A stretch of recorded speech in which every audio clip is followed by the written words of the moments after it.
Hello friends, welcome to back from my channel AK genius study.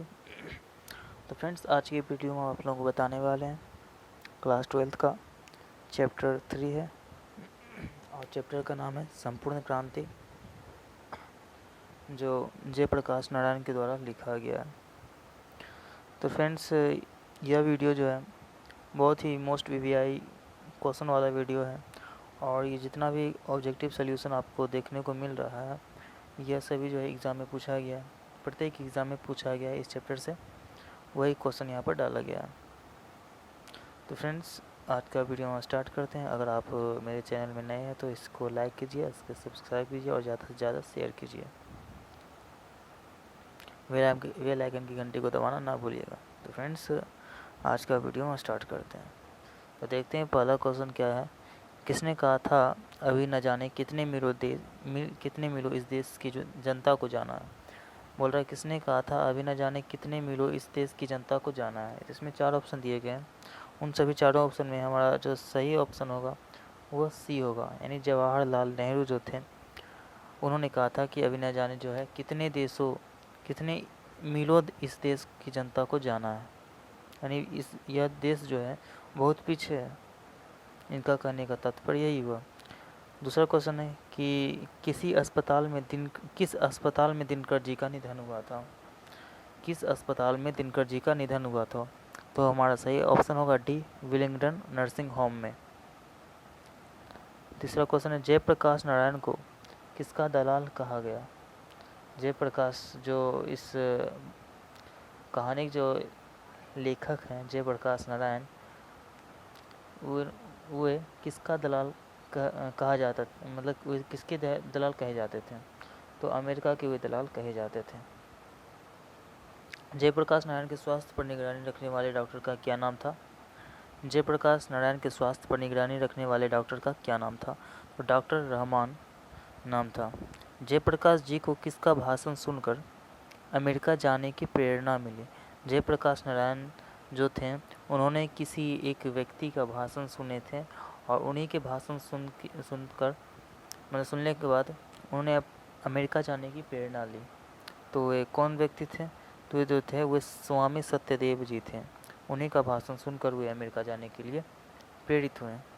तो हमारा सही option B होगा। Free press के मालिक कौन थे। फ्री प्रेस के मालिक जो थे वे सदानंद जी थे। उसके बाद है ब्रेन ऑफ बॉम्बे किसे कहा जाता था। ब्रेन ऑफ बॉम्बे जो है किसे कहा जाता था। तो हमारा सही आंसर है उमा शंकर दीक्षित को। जयप्रकाश नारायण ने आईएससी की परीक्षा कहाँ से पास की, अर्थात वे इंटर की परीक्षा कहाँ से प्राप्त की, ये भी पूछा जा सकता है। तो यहाँ पर लिखा हुआ है कि जयप्रकाश नारायण ने आईएससी की परीक्षा कहाँ से प्राप्त की। वे ऐसी की परीक्षा जो प्राप्त की है वो बिहार विद्यापीठ से प्राप्त किए हैं। लेनिन की मृत्यु कब हुई। ये जो क्वेश्चन है ये क्लास 10th में भी आ चुकी है और ये चैप्टर 1 था और हिस्ट्री का। यूरोप में राष्ट्रवाद नहीं, साम्राज्यवाद इसी में था। तो लेनिन जो है, लेनिन की मृत्यु जो हुई थी 1921 में हुई थी, 1924 में। और उन्होंने नई आर्थिक नीति का जो संगठन किया था 1921 ईस्वी में किया था, लेकिन उनकी मृत्यु जो हुई थी 3 साल बाद 1924 ईस्वी में हुई थी। तो हमारा सही आंसर डी होगा। जयप्रकाश जी मार्क्सवाद कब बने। आंसर है 1924 में। फणीश्वरनाथ रेणु की पुस्तक कौन सी है। तो हमारा सही आंसर है मैला आंचल। हमारा ऑप्शन डी सही होगा। 1974 में बिहार प्रदेश के मुख्यमंत्री कौन थे।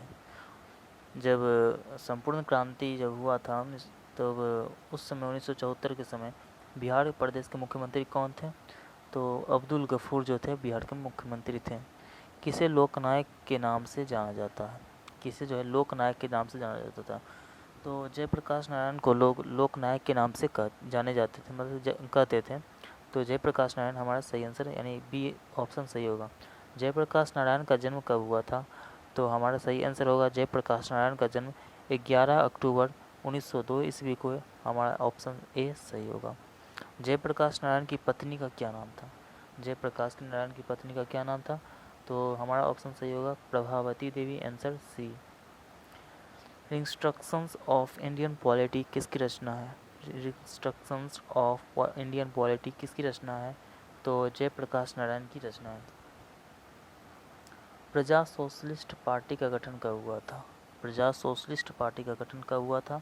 तो हमारा ऑप्शन ए सही होगा, 1952 ईस्वी में। जयप्रकाश नारायण को भारत रत्न की उपाधि कब दी गई? तो जब इनकी मृत्यु हो गई थी उसके बाद इनको भारत रत्न की उपाधि दी गई। तो हमारा सही आंसर होगा 1998 ईस्वी को। उर्वशी जो है किसकी रचना है? उर्वशी किसकी रचना है? तो उर्वशी जो है रामधारी सिंह दिनकर की रचना है। माटी की मूर्तें रचना जो है किसकी है? तो रामवृक्ष बेनीपुरी की रचना है। और यह जो क्वेश्चन जो आ रहा है अनेकों लेखकों का आ रहा है, क्वेश्चन मतलब इस चैप्टर में रामधारी सिंह दिनकर का भी रचना आ रहा है, रामवृक्ष बेनीपुरी की भी रचना आ रहा है, और जो है लेखक उनकी भी रचना इसमें दिया हुआ है। तो इसमें घबराने की बात नहीं है, इसमें जितना भी क्वेश्चन डाला हुआ है सभी एग्ज़ाम का पर्पस है, यानी सभी एग्ज़ाम में पूछा गया है। तो माटी की मूर्ति जो रचना है वह रामवृक्ष बेनीपुरी की है। दिनकर जी किसके लिए प्रसिद्ध हैं? वह होगा साहित्यिक रचना के लिए जो है दिनकर जी प्रसिद्ध हैं। जयप्रकाश नारायण को भारत की जनता किस नाम से याद करती है? जयप्रकाश नारायण को भारत की जनता जो है वे लोक नायक के नाम से नाम से याद करती है। हमारा ऑप्शन सी सही होगा। जयप्रकाश नारायण ने संपूर्ण क्रांति वाला ऐतिहासिक भाषण कहाँ और कब दिया? संपूर्ण क्रांति वाला ऐतिहासिक भाषण जो दिया वो पटना में 5 जून 1974 ईस्वी को दिया और छात्रों का समर्थन कर गया। जयप्रकाश नारायण के बचपन का क्या नाम था? तो जयप्रकाश नारायण के बचपन का नाम था बाउल। तो हमारा सही ऑप्शन सी होगा बाउल। जयप्रकाश नारायण ने किस साल छात्र आंदोलन का नेतृत्व किया? तो जयप्रकाश नारायण ने 1974 ईस्वी में जो है छात्र आंदोलन का नेतृत्व किया। हमारा ऑप्शन सी सही होगा। जयप्रकाश नारायण के पिताजी का क्या नाम था? तो जयप्रकाश नारायण के पिताजी का जो नाम था उनका नाम था हरसुख दयाल। हमारा सही ऑप्शन होगा बी हरसुख दयाल। जयप्रकाश नारायण रचित पाठ का क्या नाम है? तो जयप्रकाश नारायण जो रचित पाठ का नाम है वो संपूर्ण क्रांति है। तो हमारा सही ऑप्शन सी होगा। संपूर्ण क्रांति क्या है? एक जो है संपूर्ण क्रांति एक भाषण है। क्या है? एक भाषण है। उन्होंने अपने जितना भी उन्होंने अपने भाषण के माध्यम से जितने बात कही उन्होंने संपूर्ण क्रांति इस चैप्टर में उन्होंने इस भाषण की एक एक शब्द को लिखा। तो यह क्या है? यह एक भाषण है। संपूर्ण क्रांति किसकी देन है? संपूर्ण क्रांति जो है जयप्रकाश नारायण की देन है। तो हमारा ऑप्शन सही होगा डी। संपूर्ण क्रांति पाठ में दिया गया भाषण जो है किसका है? इसमें टाइपिंग थोड़ा गलत है, किसु का लिखा हुआ है, लेकिन भाषण किसका है? तो जयप्रकाश नारायण का हमारा ऑप्शन सही ये होगा। जयप्रकाश नारायण का जन्म कहाँ हुआ था? तो जयप्रकाश नारायण का जो जन्म हुआ था सिताब दियारा में हुआ था। कहाँ हुआ था? सिताब दियारा में। 1974 में छात्र आंदोलन का नेतृत्व किसने किया था? तो हम जानते हैं कि 1974 में जो छात्र आंदोलन का नेतृत्व किया था उनका नाम था जयप्रकाश नारायण। तो हमारा सही ऑप्शन डी होगा।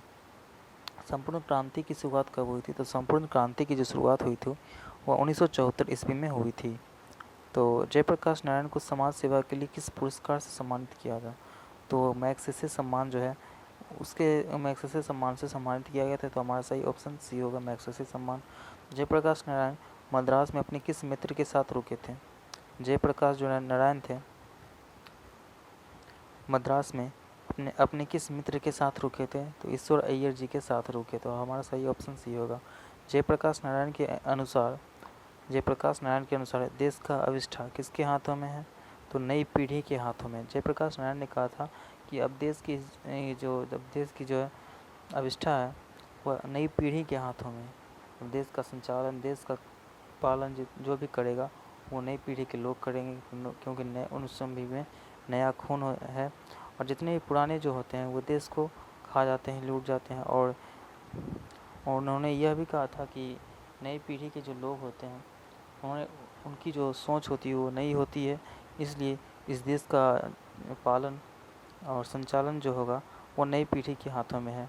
और उन्होंने यह भी कहा था कि जयप्रकाश नारायण के अनुसार जो है देश की जो अविष्ठा है वह नई पीढ़ी के हाथों में है। तो हमारा सही आंसर होगा नई पीढ़ी, यानी ऑप्शन बी। दिनकर जी को किसके घर पर दिल का दौरा हुआ था? रामधारी सिंह जो दिनकर थे उनके किसके घर पर दिल का दौरा हुआ था? तो हमारा ऑप्शन सही होगा रामनाथ जी गोयनका के, रामनाथ जी के गोयनका का, हमारा सही ऑप्शन ए होगा। संपूर्ण क्रांति का नारा किसने दिया था? तो जयप्रकाश नारायण ने संपूर्ण क्रांति का नारा दिया। जयप्रकाश नारायण ने बिहार विद्यापीठ में कौन सी परीक्षा दी? तो आईएससी की परीक्षा दी, तो हमारा सही ऑप्शन बी होगा आईएससी की। पुलिस के बड़े उच्चाधिकारी ने किसके मुंह से सुना था कि जयप्रकाश नारायण नहीं होते तो बिहार जो है जल गया होता? तो उन्होंने जो सुना थे वो दीक्षित जी के मुंह से सुने थे यह बात, कि अगर जयप्रकाश नारायण जी नहीं होते हैं तो बिहार जो होगा अभी तक जल गया होता। तो हमारा सही आंसर होगा डी, दीक्षित जी के हाथों से, मुंह से। तो जयप्रकाश नारायण किस मित्रता को ठोस मानते थे? जयप्रकाश नारायण किस मित्रता को ठोस मानते थे? तो अंडरग्राउंड जमाने की मित्रता को जो थे मतलब ठोस मानते थे। जयप्रकाश नारायण को किसकी, तो हमारा सही इसमें सही ऑप्शन होगा सी। तो जयप्रकाश नारायण किसको भाई कहते थे? तो जयप्रकाश नारायण जवाहरलाल नेहरू जी को अपना भाई कहते थे। तो फ्रेंड्स, यह क्वेश्चन जो है पूरा 42 तक है, और यह जितना भी क्वेश्चन है वो एग्ज़ाम में पूछा गया। एक भी क्वेश्चन ऐसा नहीं है जो एग्ज़ाम में नहीं पूछा गया। अगर आप चैनल में नए हैं तो लाइक कीजिए, सब्सक्राइब कीजिए और ज़्यादा से ज़्यादा शेयर कीजिए। तो फ्रेंड्स, आज का वीडियो बस इतना ही। अब मिलते हैं अगले वीडियो में।